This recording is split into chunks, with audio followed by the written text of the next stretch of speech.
Dear brothers and sisters in the Lord, ప్రభునందు ప్రియమైన సహోదరి సోదరులారా, today's verse for our meditation is taken from the book of Psalms 96 verse 9. ఈ రోజు మన ధ్యానం కొరకు 96వ కీర్తన 9వ వచనంలో నుండి తీసుకొనబడింది. Oh, worship the Lord in the beauty of holiness. పరిశుద్ధ అలంకారములు ధరించుకొని యెహోవాకు నమస్కారము చేయుడి. Psalm 96 describes a growing crescendo of worship. 96వ కీర్తన క్రమేపీ పెరుగుతుండేటువంటి ఆరాధన. The worship is ascending from one level to the higher level. ఆరాధన అనేది ఒక స్థాయి నుండి పై స్థాయికి పెరుగుతూ ఉండేది. There are widening circles in this wonderful psalm. ఈ అద్భుతమైన ఈ కీర్తనలో ఎంతో విస్తృతమైనటువంటి వృత్తాలు ఉన్నట్టు చూస్తాం. And first, మొదటిది, God's people are called to sing his praises. దేవుని ప్రజలు ఆయనను గూర్చి స్తుతిగానం చేయడానికి పిలువబడ్డారు. Not among themselves. వారిలో వారే కాదు. They are asked to declare his glory among the nations, as we read in verse 3.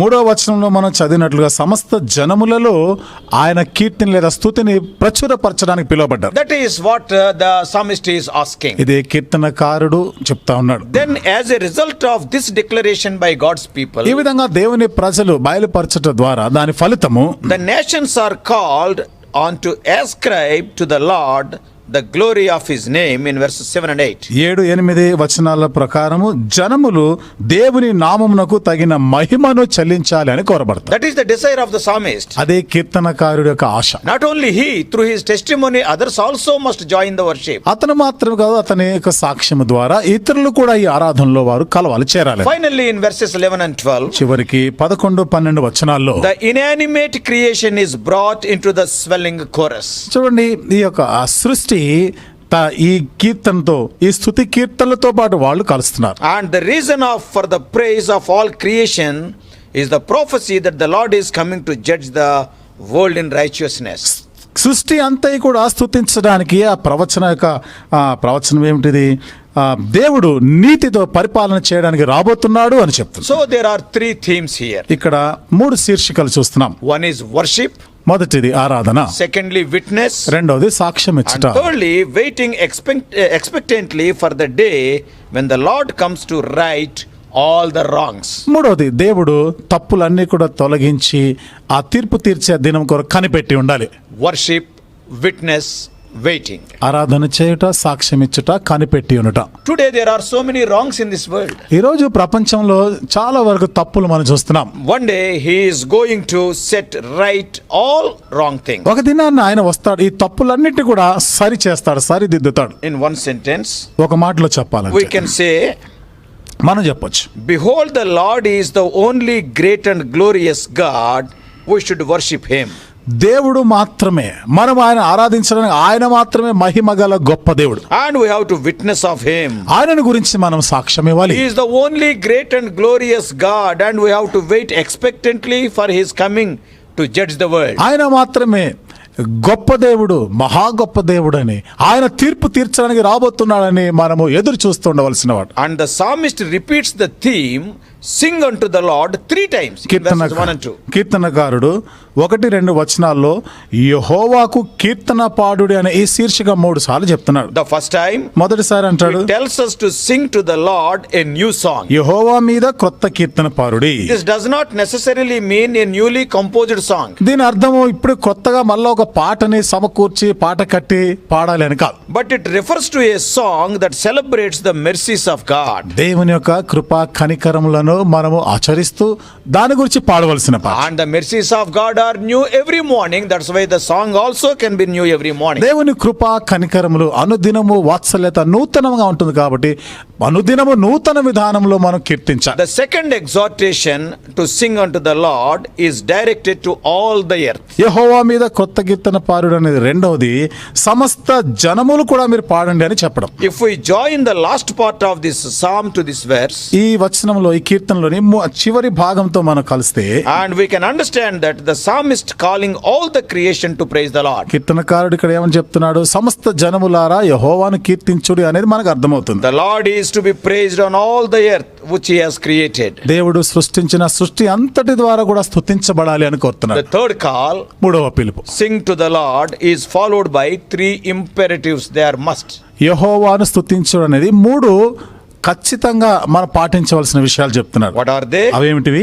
bless his name. ఆయన నామమును స్తుతించుట. Secondly, రెండోది, proclaim good tidings of his salvation from day to day. ఆయన రక్షణ సువార్తను అనుదినము ప్రకటించాలి. Tell of his glory among nations. ఆయన మహిమను గురించి అన్ని జనులలో ప్రచురించాలి. And also his wonderful deeds among his people. ఆయన ఆశ్చర్య కార్యములను ప్రజలలో ప్రచురం చేయాలి. So to bless God's name means that we should praise and thank him for all that he is. దేవుని నామమును స్తుతించుట అంటే ఆయన ఏమై ఉన్నాడో, ఆయన చేసిన వాటన్నిటిని బట్టి, ఆయన ఏమై ఉన్నాడో దానిని బట్టి కృతజ్ఞత చెల్లించాలి. Are his glorious attributes what he is. ఆయన ఏమై ఉన్నాడో ఆయన యొక్క మహిమా సుగుణాల గురించి. Many are his attributes. ఆయనకున్న సుగుణాలు అనేకములైనవి. For example, ఉదాహరణకి he is a holy God. ఆయన పరిశుద్ధుడైన He is a దేవుడు. God of love. ఆయన ప్రేమగల He is a దేవుడు. God of grace. ఆయన కృపగల He is దేవుడు. merciful God. ఆయన కనికరం చూపు దేవుడు. Long suffering God and so on. ఆయన దీర్ఘ శాంతము గల దేవుడు, ఇంకా అనేకములుగా ఉన్నాయి. Day to day shows that the goodness of his salvation must go forth continually. అనుదినం అనేది తన యొక్క రక్షణ అనేది ఒక మంచితనము మన జీవితంలో అది ఎడతెగక కొనసాగుతుండాలి. Till the whole earth hears it, we have to continue. భూలోకం అంతా సమస్త జనులు వినేంత వరకు కూడా దీనిని కొనసాగిస్తుండాలి.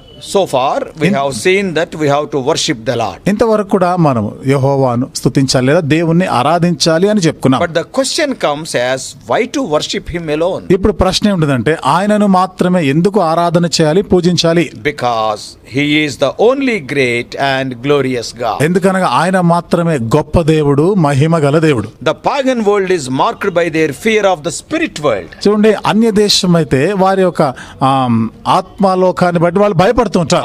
They will be fearing for ఆత్మలు, దయ్యాలు, దురాత్మలు. ఆత్మలు, దయ్యాలు, దురాత్మల భయం ఉంటుంది వాళ్ళకి. They try to placate their gods by putting out offerings, food and drink. చూడండి, వారి దేవతల్ని శాంతింపజేయాలనే ఉద్దేశంతో వారు భోజన పానీయాలు ఇలాంటి అర్పణలు అర్పిస్తూ ఉంటారు. And they observe superstitious rituals so as not to offend the gods. అంటే వారు దేవుని బాధపరచకుండా ఉండాలనే వారు మూఢ భక్తి ఆచరిస్తుంటారు. We can see much of these activities in our country India also. మరి ఇలాంటి కార్యకలాపాలు మన భారతదేశంలో ఎక్కువగా మనం చూస్తున్నాం. But the psalmist here says అయితే ఇక్కడ కీర్తనకారుడు చెప్తున్నాడు that the only one we should fear is the Lord who made the heavens. మనము భయపడవలసింది ఒకడికే, భూమి ఆకాశములను సృష్టించిన ఆ దేవునికి. For all the gods of the people are idols. చూడండి, ప్రజల యొక్క దేవతలన్నీ కూడా విగ్రహాలే. The true God is the creator of the universe. నిజమైన దేవుడు విశ్వాన్ని సృష్టించిన వాడు. It is such a vast universe, even the powerful telescopes such as Hubble or Halley,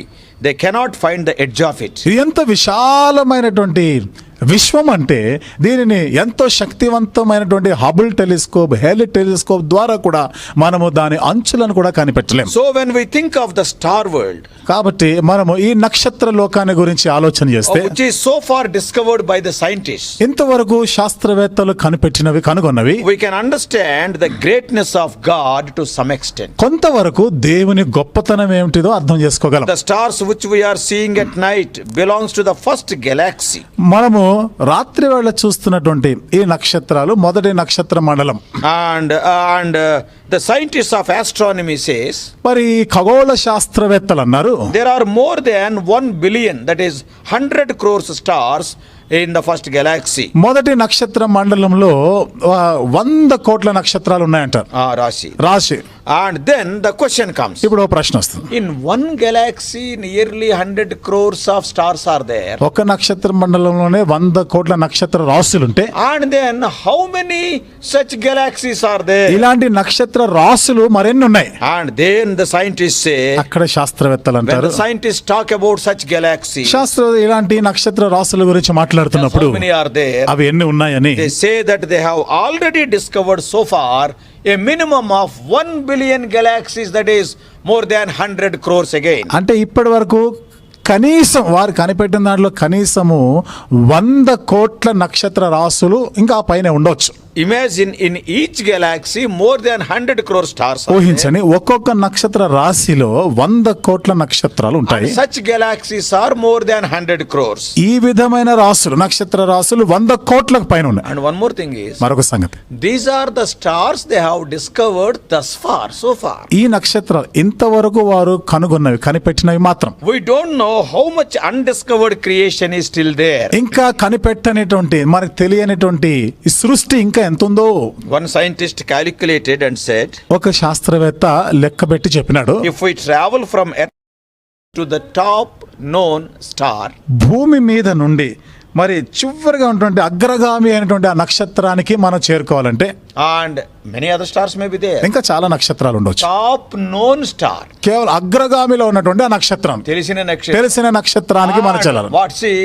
How much time it will take? ఎంత సమయం పడుతుంది? He said, ఆయన అన్నాడు, if we travel with the speed of light. మనము కాంతి వేగంతో ప్రయాణం చేయగలిగితే. What is the speed of light? కాంతి వేగం అంటే ఎంత? 3 lakhs kilometers per second, beyond our imagination. ఒక సెకండ్ కి 3 లక్షల కిలోమీటర్ల వేగం మన గ్రాహ్యానికి మించినది అర్థం And కాదు. if you travel at that speed, ఆ వేగంతో గాని ప్రయాణం చేస్తే, and he said, ఆయన అన్నాడు, from Earth to the top known star, it will take 2600 crores of years. భూమి మీద నుండి మనకి తెలిసిన నక్షత్రానికి చేరుకోవాలంటే 2600 కోట్ల సంవత్సరాలు It is పడుతుంది. beyond human imagination. ఇది మానవ గ్రాహ్యానికి అంతుపట్టనిది. Traveling with such a speed, అంతటి వేగంతో ప్రయాణం చేస్తూ and the time that will be taken are beyond our imagination. దానికి పట్టే కాలము మన గ్రాహ్యానికి మించినది. That is why, అందుకనే if some blast or planet collisions etc. occur in space, ఒకవేళ ఆకాశంలో అంతరిక్షంలో ఏదైనా గ్రహాలు ఢీకొన్నాయనుకోండి, it will take centuries for us to know about it. దాని గురించి మనకు తెలియడానికి కొన్ని శతాబ్దాలు పడుతుంది. But the God of the Bible calls each star by its name. అయితే బైబిల్లోనే దేవుడు ప్రతి నక్షత్రానికి పేరు పెట్టి పిలుస్తున్నాడు. Oh, what a great God. ఎంత గొప్ప దేవుడు ఆయన. Not only the space, even when we see this small planet Earth, ఆకాశంలో మాత్రమే కాదు, మనము ఈ భూగ్రహముగా పిలువబడే ఒక చిన్న నలక లాంటి భూగ్రహం గురించి it మాట్లాడితే, is a small speck in the universe. విశ్వం అంతటిలో కూడా ఇది చాలా చిన్న నలక వంటిది. How many species of animals are there? ఎన్ని జాతుల జంతువులు ఉన్నాయి How భూమి many మీద, species of birds are there? ఎన్ని జాతుల పక్షులు ఉన్నాయి భూమి How many మీద, species of fishes are there? ఎన్ని జాతుల చేపలున్నాయి, How many different types of plants are there? ఎన్ని రకరకాల మొక్కలున్నాయి, How many minerals are there? ఎన్ని రకాల ఖనిజాలున్నాయి, Oh, so many things. ఎన్నో విషయాలున్నాయి. Somebody said even the insects are nearly 6 lakh species thus far found. ఒక ఆయన అన్నాడు, ఇంతవరకు కనుగొన్నవి కీటకాల మాటకు వస్తే 6 లక్షల జాతుల కంటే ఇంకెక్కువ ఉన్నాయంట. చిన్న చిన్న పురుగులు, They are having life. వాటికి జీవం ఉంది. That life is God given. ఆ జీవము దేవుని చేత అనుగ్రహించబడినది. All these things are created by the power of His word. ఇవన్నీ కూడా దేవుని నోటి మాట శక్తి వలన సృష్టించబడ్డాయి. Not only God has created this whole universe by the power of His word, ఈ విశ్వం అంతటిని కూడా దేవుడు కేవలం తన నోటి మాట శక్తి చేత సృష్టించడం మాత్రమే కాకుండా, but He is maintaining all this universe by the power of the same word. అదే నోటి మాట శక్తి వలన విశ్వం అంతటిని కూడా ఆయన నడిపిస్తున్నాడు. Even the creation of man, మానవుని సృష్టి మాటకు వస్తే కూడా, even the various organs in the human body, మానవ శరీరంలో ఉన్నటువంటి అనేకమైనటువంటి అవయవాలు and how they are functioning in perfect synchronization is a great mystery. ఈ అవయవాలన్నీ కూడా ఎంత పరిపూర్ణ విధానంలో అవి సమకాలీకరణతో అవి పనిచేస్తున్నాయో అనేది చాలా అద్భుతమైనది. They are in unity, they are working. ఇవన్నీ కూడా కలిసి పనిచేస్తా ఉన్నాయి. The heart, గుండె, the lungs, ఊపిరితిత్తులు, the liver, మన కాలేయము, the kidneys, చూడండి మూత్రపిండాలు, the digestive system, చూడండి మన జీర్ణశక్తి, our eyes, our ears, మన కళ్ళు, మన చెవులు, our mouth, మన నోరు, our legs and hands, మన కాళ్ళు చేతులు, above all our brain. వీటన్నిటికీ పైగా మన మెదడు. Oh, the way they are functioning, it is really awesome. ఇవన్నీ కూడా కలిసి పనిచేసే ఆ విధానం ఆలోచన చేస్తే నిజంగా ఎంతో గొప్పది. God is great and greatly to be praised. దేవుడు మహాత్మ్యము గలవాడు, ఆయన గొప్ప దేవుడు, ఆయన స్తుతించబడేదాని గొప్పవాడు ఆయన. And the text for our meditation states that మన ధ్యానం కొరకనే ఈ భాగము మనకు చెప్పే మాట, we have to worship the Lord in the beauty of holiness. మీరు పరిశుద్ధ అలంకారములు ధరించుకొని యెహోవాకు నమస్కారం The చేయండి. holiness mentioned in this verse do not pertain to the Lord. ఈ వచనంలో ప్రస్తావించబడినటువంటి ఈ పరిశుద్ధత అనేది అది దేవునికి సూచిస్తూ చెప్పింది కాదు. Then it is not about the Lord's holiness. అంటే దేవుని పరిశుద్ధత గురించి కాదు అది చెప్పింది. This is speaking about the worshippers, that is the beauty of the believer's holiness.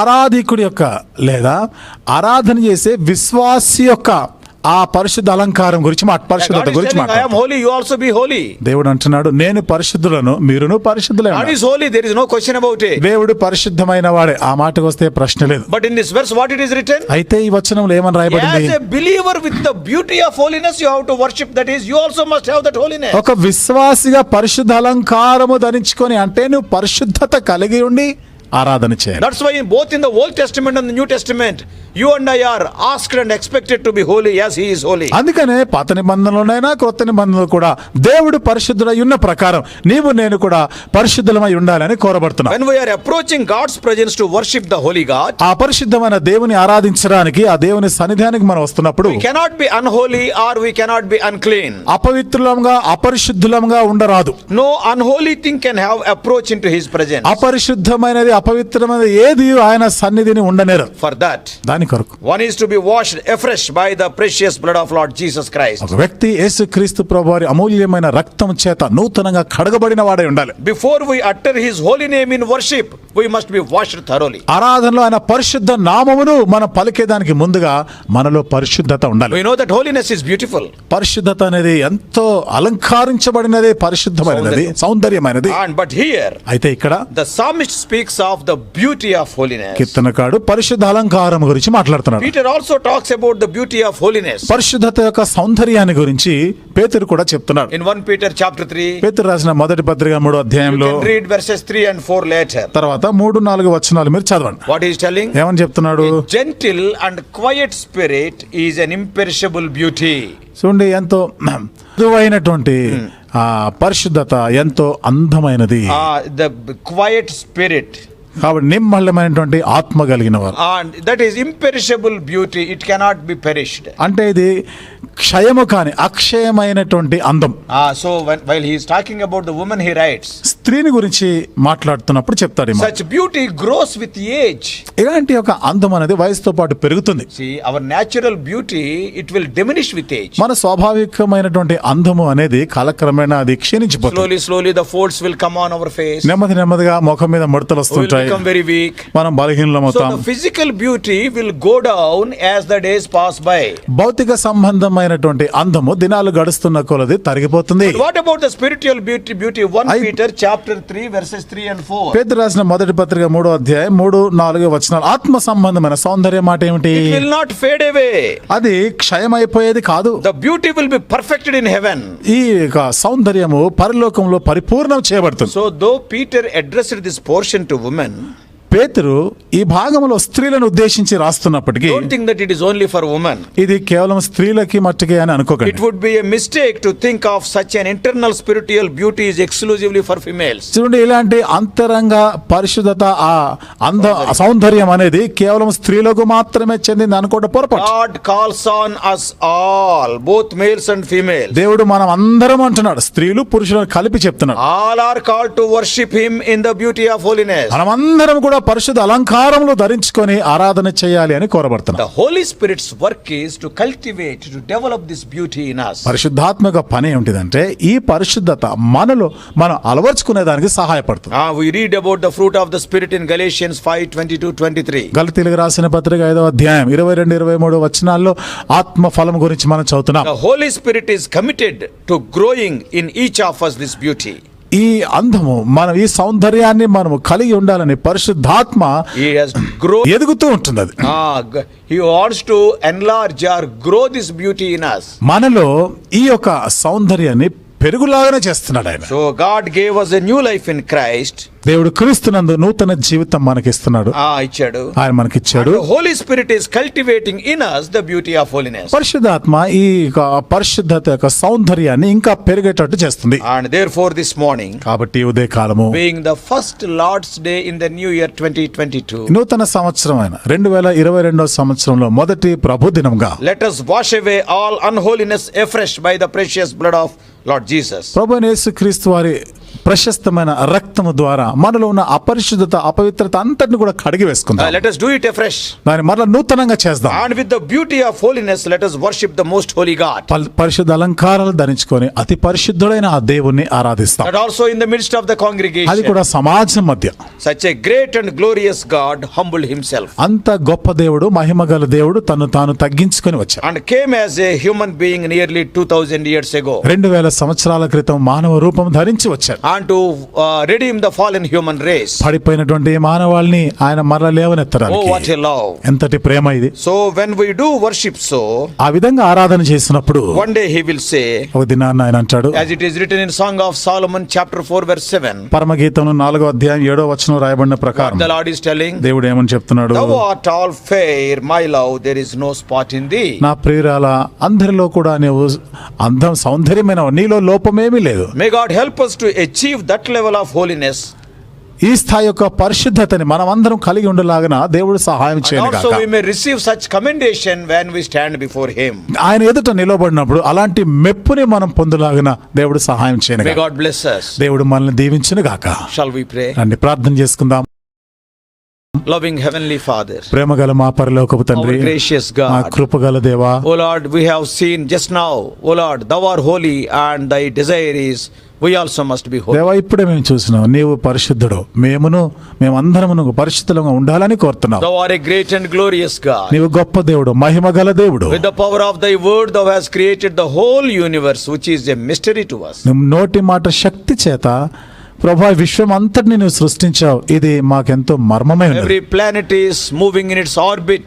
O Lord, it is by the power of your word you are maintaining it. ప్రతి గ్రహము ప్రభా వాటి కక్షలో సరిగ్గా ప్రభా అది సంచరిస్తుంది.